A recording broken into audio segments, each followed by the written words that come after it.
Cette semaine à l'émission. Le Canada annonce qu'il commandera un bataillon de l'OTAN en Europe de l'Est. Réunion au sommet à Ottawa entre leaders nord-américains Trudeau, Obama et Peña Nieto. Et 100 ans plus tard, on se souvient des batailles de la Somme et de Beaumont-Hamel. Bienvenue dans la revue.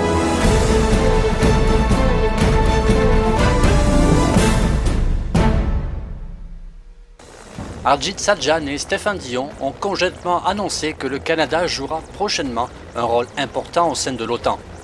En tant que l'une des 4 nations cadres, le Canada mettra sur pied et dirigera un groupement tactique multinational rotationnel de l'OTAN qui contribuera à renforcer la présence avancée de l'OTAN en Europe de l'Est et en Europe centrale.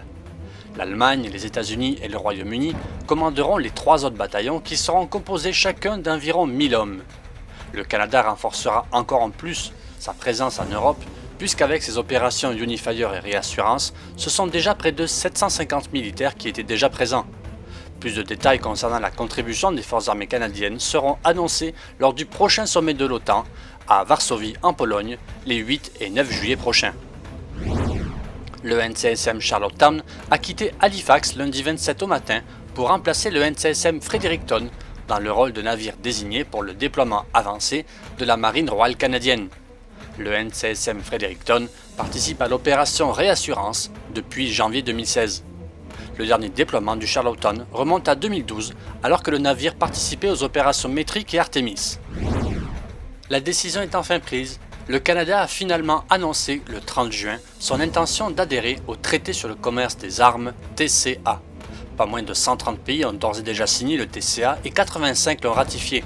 Les 28 membres de l'Union européenne, dont les exportations d'armes sont déjà encadrées par une réglementation parmi les plus exigeantes, ont tous signé le texte, et au sein même de l'OTAN, le Canada était le seul allié à ne pas avoir apposé sa signature. Réunis à Ottawa pour le sommet des leaders nord-américains 2016, le Premier ministre canadien Justin Trudeau, le président américain Barack Obama et le président mexicain Enrique Peña Nieto ont convenu de renforcer leur collaboration, notamment en matière de défense. Le Canada, les États-Unis et le Mexique appuient l'importante contribution qu'apportent les opérations de maintien de la paix des Nations Unies dans les États fragiles et touchés par des conflits. Les ministres nord-américains de la Défense mettront ainsi sur pied un groupe de travail sur le maintien de la paix, au sein duquel les 3 pays pourront désigner et promouvoir des voies de collaboration et de synergie en ce qui a trait aux activités de maintien de la paix.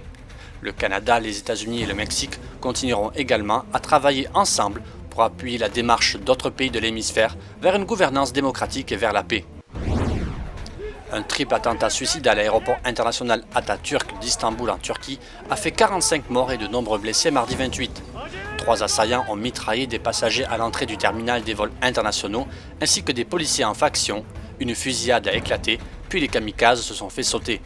C'est la 4e attaque en Turquie depuis le début de l'année. Et bien qu'elle n'a toujours pas été revendiquée, les responsables turcs pointent tous l'organisation État islamique. Le corps de l'otage canadien Robert Hall, tué le 13 juin aux Philippines par des militants du groupe extrémiste Abu Sayyaf, a été retrouvé selon un porte-parole de l'armée philippine. Les islamistes du groupe Abu Sayyaf avaient diffusé début mai une vidéo montrant 3 de leurs otages, un Canadien, un Norvégien et une Philippine, et menacé de les exécuter une semaine après avoir décapité un premier otage canadien, John Ridsdale.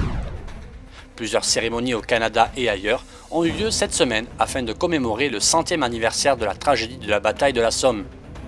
Cette bataille qui a débuté le 1er juillet 1916 dans le nord de la France, lorsque des vagues de soldats alliés sortirent de leurs tranchées pour monter à l'assaut des lignes allemandes sous le feu nourri de l'ennemi. Les braves soldats du Newfoundland Regiment, qui prirent part au combat près de Beaumont-Hamel, subirent des pertes particulièrement lourdes. À peine 68 des quelques 800 hommes engagés dans le combat purent répondre à l'appel le lendemain. La bataille de la Somme s'éternisa implacablement pendant plus de 4 mois et demi et fit malheureusement plus de 24 000 soldats canadiens tués ou blessés. Voilà, merci d'avoir regardé notre revue de l'actualité de la semaine du lundi 27 juin au dimanche 3 juillet.